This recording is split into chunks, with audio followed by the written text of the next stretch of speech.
അതെ, ഞാൻ 8ൽ പഠിക്കുമ്പോഴാണ് അജയ് എന്നെ അയാൾ ആദ്യമായി ഉപയോഗിച്ചത്. പാർക്കിന്റെ ഒരു മൂലയിൽ ഒഴിഞ്ഞ കോണിൽ ഇരുവരും തമ്മിലുള്ള സംസാരം തുടർന്നുകൊണ്ടിരുന്നു. ഇരുവരും മൗനം തുടർന്നു. മഴ പെയ്യാൻ മുട്ടി നിൽക്കുന്ന മാനം കറുത്തിരണ്ട് നിൽക്കുന്നുണ്ട്. അതിപ്പോ ഇത്ര നാള് എന്താ പറയാതിരുന്നേന്ന് ചോദിച്ചാൽ എനിക്കറിയില്ല. ഇപ്പൊ പറയണമെന്ന് തോന്നി. ചിലപ്പോഴൊക്കെ അതോർത്ത് കരയാറുണ്ട്. ചിലപ്പോഴൊക്കെ തോന്നും അതെന്റെ തെറ്റല്ലല്ലോ എന്ന്. പക്ഷെ പിന്നീട് തോന്നും എന്തിനാ പിന്നെ വീണ്ടും വീണ്ടും അയാളെ വിളിച്ചപ്പോൾ പോയതെന്ന്. അറിയാതെ ഒഴുകി വന്ന കണ്ണുനീർ അവളെ തുടച്ചു. എൻ്റെ അച്ഛൻ്റെ ചേട്ടൻ്റെ മോനാണ്. അവര് 4 പേരാ, 3 ആണും 1 പെണ്ണും. ചേച്ചി എങ്ങോട്ടെങ്കിലും മാറുമ്പോഴാണ് കളിക്കാനാണെന്നും പറഞ്ഞ് അയാൾ എന്നെ വിളിച്ചുകൊണ്ട് പോവാറ്. അത് അറിവില്ലാത്തൊരു പ്രായത്തിൽ പറ്റിയതല്ലേ. അന്ന് നീ കുഞ്ഞല്ലേ. ദേഹത്ത് തൊടുമ്പോഴും തലോടുമ്പോഴും അത് സ്നേഹം കൊണ്ടാണെന്ന് കരുതി കാണും. ആയിരിക്കണം. പിന്നെ എല്ലാം മനസ്സിലാക്കി തുടങ്ങിയതിൽ പിന്നെ കുറ്റബോധമായിരുന്നു. അജയ് അവളുടെ മുഖത്തേക്ക് നോക്കി. എന്തിന്? എന്തുകൊണ്ട് നീ ആരോടും പറഞ്ഞില്ല, ഒച്ച വെച്ചില്ല എന്നൊന്നും ഞാൻ ചോദിക്കുന്നില്ല ഫർസു. അവൾ ഞെട്ടലോടെ അവനെ നോക്കി. ഒന്ന് നീ പ്രതികരിച്ചു തുടങ്ങിയപ്പോൾ അവൻ ഭീഷണിപ്പെടുത്തി കാണും. 2 പറഞ്ഞാലും ഒറ്റപ്പെടാൻ പോകുന്നതും കുറ്റം കേൾക്കുന്നതും ചീത്തയാവുന്നതും വീട്ടുകാരുടെയും നാട്ടുകാരുടെയും മുന്നിൽ നീ മാത്രമായിരിക്കും അല്ലേ? അവൾ നിറകണ്ണുകളോടെ അജയ്യെ നോക്കി. അജയ്, സത്യം. മുനീർ ഒന്നും അറിയാത്ത പോലെ ഇപ്പോഴും വന്ന് സ്നേഹത്തിൽ തോൾ കൈയിട്ട് സംസാരിക്കുമ്പോൾ, എൻ്റെ പെങ്ങളെന്ന് പറഞ്ഞ് അവൻ്റെ ഭാര്യയ്ക്ക് എന്നെ പരിചയപ്പെടുത്തുമ്പോൾ, എവിടെയെങ്കിലും പോകേണ്ടി വരുമ്പോൾ നീ മുനീറിനെ കൂട്ടിപ്പോന്ന് ഉമ്മയോ ഉപ്പയോ പറയണ കേൾക്കുമ്പോൾ എൻ്റെ ചങ്ക് പൊട്ടിപ്പോവും. അജയ് ഒന്നും മിണ്ടാനാവാതെ താഴെ നോക്കിയിരുന്നു. അവൻ അന്ന് എന്നെ എന്തൊക്കെയാ ചെയ്തേ? എന്നിട്ടൊന്നും സംഭവിക്കാത്ത പോലെ എങ്ങനെയാ ഇങ്ങനെ അഭിനയിക്കാൻ കഴിയുക? നമ്മുടെ തലമുറ വരെ ഉള്ളവരുടെ ഒരു ശാപമാണ് ഫർസു അത്. ഇപ്പോഴത്തെ കുട്ടികൾക്ക് പിന്നെയും കുറച്ചും കൂടി സംരക്ഷണം കിട്ടുന്നുണ്ട്. ടീച്ചർമാർ, കൗൺസിലിംഗ്, അങ്ങനെയല്ല. പെൺകുട്ടികളുടെ കാര്യം മാത്രമല്ല മോളെ, ഞങ്ങൾ ആൺപിള്ളേരും സ്വന്തം വീടുകളിൽ തന്നെ ചെറുപ്പകാലത്ത് നല്ലപോലെ മിസ്യൂസ് ചെയ്യപ്പെട്ടിട്ടുണ്ട്. ആരോട് പറയാൻ, ആര് കേൾക്കാൻ?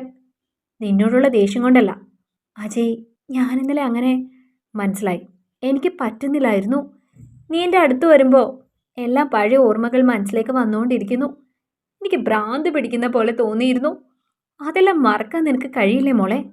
കുറച്ച് ടൈം എടുക്കും അജയ്. ഇതൊക്കെ എങ്ങനെ പറയുമെന്ന് കരുതി ചത്ത് ജീവിക്കായിരുന്നു ഞാൻ. ഇപ്പൊ പകുതി ആശ്വാസമായി. എന്തിനാടോ? ഞാൻ എപ്പോഴെങ്കിലും എൻ്റെ പാസ്റ്റ് ചോദിച്ചോ? തനിക്കായിട്ട് പറയാൻ തോന്നി, താനായിട്ട് പറഞ്ഞു. നീ എൻ്റേതായതിനു ശേഷം എൻ്റേത് മാത്രമായിരിക്കണം, ആ ഒരു ആഗ്രഹമേ എനിക്കുള്ളൂ. അവൻ കൈകൾ തോളിൽ വട്ടമിട്ട് അവളെ ചേർത്തിരുത്തി. ബയോളജി ക്ലാസ്സിൽ ടീച്ചർ പഠിപ്പിക്കുമ്പോൾ എല്ലാം മറ്റുള്ളവർ കൗതുകത്തോടെ നോക്കിയിരിക്കുമ്പോൾ എൻ്റെ മനസ്സ് നേരെ ഇതായിരുന്നു അജയ്. ഞാനൊരു ചീത്തക്കുട്ടിയാണെന്ന് തോന്നൽ അതെന്നെ വല്ലാതെ ബാധിച്ചിരുന്നു. എൻ്റെ ചിന്തകളെ തളർത്തിയിരുന്നു. ആരെങ്കിലും ചെയ്ത തെറ്റിന് മോളെങ്ങനെയാ ചീത്തക്കുട്ടിയാവുന്നേ? എൻ്റെ ഏതെന്ന് തിരിച്ചറിയാത്ത പ്രായത്തിൽ സംഭവിച്ചതല്ലേ.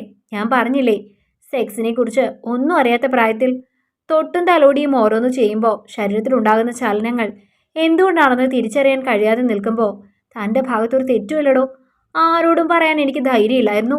സ്കൂൾ വിട്ടു വരുന്ന വഴിയിൽ ക്ലാസ്സിലാണ്. കുട്ടികളോട് പോലും മിണ്ടുന്നത് കണ്ടാൽ വടിയെടുക്കുന്ന ഉമ്മയോട് ഇതെങ്ങനെ പറയാനാ? എന്തായാലും ഇപ്പൊ ഞാനില്ലേ മോൾക്ക്, പിന്നെന്താ? അവൾ ഒന്നുകൂടി ചേർന്നിരുന്ന ബെഞ്ചിലേക്ക് മുഖം കയറ്റി വെച്ചു. മെല്ലെ മുഖം ഉയർത്തി അജയെ ഒന്ന് നോക്കി. എന്നെ ആലോചിക്കുന്നേ? വേണ്ടായിരുന്നു എന്ന് തോന്നുന്നുണ്ടോ? മറുപടി ഒരു പുഞ്ചിരിയിൽ ഒതുക്കിയവൻ അവളുടെ നെറുകയിൽ ചേർത്ത് പിടിച്ച് ചുംബിച്ചു. എനിക്ക് നിന്നെ മാത്രം മതി. അവൾ കണ്ണുകൾ അടച്ച് അവനെ ഒന്ന് വട്ടം കെട്ടി പിടിച്ചു. അയാൾ പിന്നെ ശല്യം ചെയ്യാൻ വന്നിട്ടുണ്ടോ? ഇല്ല. പ്രതികരിച്ചു തുടങ്ങിയതിൽ പിന്നെ വന്നിട്ടില്ല. കുറച്ചു നേരം മൗനമായി ഇരുന്ന ശേഷം, ലൈഫിൽ ഇതുപോലെ മറ്റെന്തെങ്കിലും അനുഭവം ഉണ്ടായിട്ടുണ്ടോ വേറെ? എന്തേ അജയ് അങ്ങനെ ചോദിച്ചേ? ഒന്നുമില്ലടാ, നിന്നെ അറിഞ്ഞിരിക്കാൻ. ഇല്ല. പിന്നെ പൊതുസ്ഥലങ്ങളിൽ എല്ലാ സ്ത്രീകൾക്കും ഉണ്ടായിട്ടുള്ളത് പോലെയുള്ള അനുഭവങ്ങൾ അല്ലാതെ വേറൊന്നുമില്ല. ഇപ്പൊ മനസ്സിലെ ഭാരം എല്ലാം ഇറങ്ങിയില്ലേ? ഇനി എനിക്ക് ധൈര്യമായി കെട്ടിപ്പിടിക്കാലോ. പ്ലീസ് അജയ്, എനിക്ക് കുറച്ചും കൂടി ടൈം വേണം. നീ തൊടുമ്പോഴും എനിക്ക് ആ ഓർമ്മകളാണ് വരുന്നത്, ആ ഫീലാണ് കിട്ടുന്നത്. ടൈം എടുക്കും മാറാൻ. സാരമില്ല, ആവശ്യത്തിന് ടൈം എടുത്തോ. അവള് മറുപടി പറയാതെ അവന് ചുറ്റുമുള്ള പിടുത്തം ഒന്നുകൂടെ മുറുകി. അവളെ ഇറക്കി തിരിച്ച് വീട്ടിലേക്കുള്ള വഴിയിൽ മുഴുവൻ അവളുടെ വാക്കുകളും ചിന്തകളുമായിരുന്നു. കുട്ടിക്കാലത്തെ ഇത്തരം അനുഭവങ്ങൾ അവരെ ജീവിതകാലം മുഴുവൻ ഒരുപക്ഷെ വേട്ടയാടിയേക്കാം. അതിൽ കൂടുതലും ഇരയാകുന്നതും ബാധിക്കപ്പെടുന്നതും പെൺകുട്ടികളാണ്. കടിച്ച പാമ്പിനെ കൊണ്ട് തന്നെ വിഷമെടുപ്പിക്കണമെന്ന് കാരണവന്മാർ പറയും. പക്ഷെ അതോടെ മനുഷ്യൻ ജീവിക്കും, പാമ്പ് മരിക്കും. അതേപോലെ അല്ലല്ലോ ഇത്. കീഴടക്കിയവനെ കൊണ്ട് തന്നെ പെണ്ണിനെ കെട്ടിച്ചാൽ അവൾ അനുഭവിച്ച വിഷമങ്ങൾ, അവൾ നിഷേധിക്കപ്പെടുന്ന നീതിയും അവളിൽ നിന്ന് തട്ടിയെടുത്ത സ്വാതന്ത്ര്യവും തിരിച്ചു കിട്ടുമോ? അങ്ങനെ ഒരാൾക്കൊപ്പം അവൾ എങ്ങനെ ജീവിക്കും? സമൂഹം വളർത്തിയ പാപബോധം കാരണം എങ്ങനെ ചിന്തിക്കുന്നവരുമുണ്ട്. ബലാത്സംഗം ചെയ്തവനോട് പ്രണയം തോന്നിയവർ ചെറുപ്പം മുതലേ ഉപയോഗിച്ചു പോകുന്നതുകൊണ്ട് തനിക്ക് എന്തൊക്കെയോ നഷ്ടപ്പെട്ടു, ഇനി അവനെ തന്നെ കെട്ടിയാലേ ജീവിതമുള്ളൂ എന്ന് ചിന്തിക്കുന്നവർ. അപ്പൊ തന്നെ പോലുള്ളവരോ? അവധിക്ക് വീട്ടിൽ നിൽക്കാൻ വന്ന കസിൻ ചേട്ടൻ സ്ഥിരമായി ഉപയോഗിച്ച തന്റെ കൂട്ടുകാരൻ. പിന്നീട് കാമം അവനൊരു ഭ്രാന്തായി മാറിയിരുന്നു. ഇന്ന് അച്ഛനമ്മമാർ കുറച്ചുകൂടി എഡ്യൂക്കേറ്റഡ് ആയി. പുതിയ മാധ്യമങ്ങൾ വന്നു. കുട്ടികളുടെ സുരക്ഷയ്ക്കായി പല മുന്നേറ്റങ്ങൾ വന്നു. അവൾ പറഞ്ഞ വാക്കുകൾ തന്നെ വല്ലാതെ വേദനിപ്പിച്ചു. ഒന്നും അറിയാത്ത പോലെ അയാൾ വന്ന് തോൾ കൈയിടുന്നത് അവനറിയാതെ മുഷ്ടി ചുരുട്ടി. എന്റെ പെണ്ണിനെ അങ്ങനെ ചെയ്തിട്ടൊന്നും അറിയാത്ത പോലെ ഭാര്യയ്ക്ക് അവളെ പെങ്ങളെന്നും പറഞ്ഞ് പരിചയപ്പെടുത്തിയ നാറിയെ ഒറ്റ വെട്ടിന് കൊല്ലണം. അജയ് സ്റ്റീറിംഗിൽ ഇടിച്ചുകൊണ്ട് പറഞ്ഞു.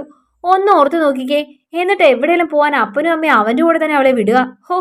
അങ്ങനെ സ്വയം ഓരോന്നും പറഞ്ഞും ആലോചിച്ചും വീട്ടിലെത്തവേ മുറ്റത്തൊരു കാറ് കിടക്കുന്നു.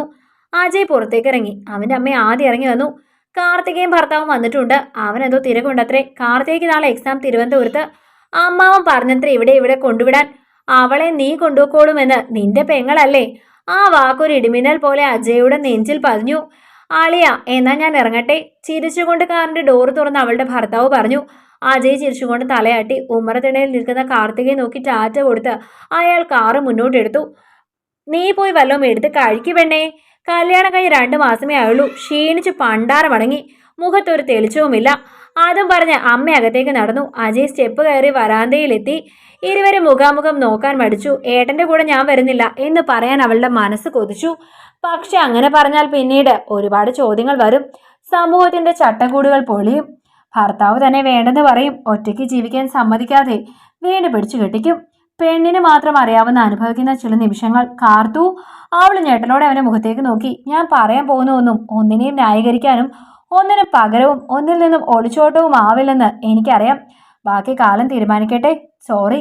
നിറ കണ്ണുകളോടെ അവളുടെ കണ്ണിൽ നോക്കി അയാൾ പറഞ്ഞു.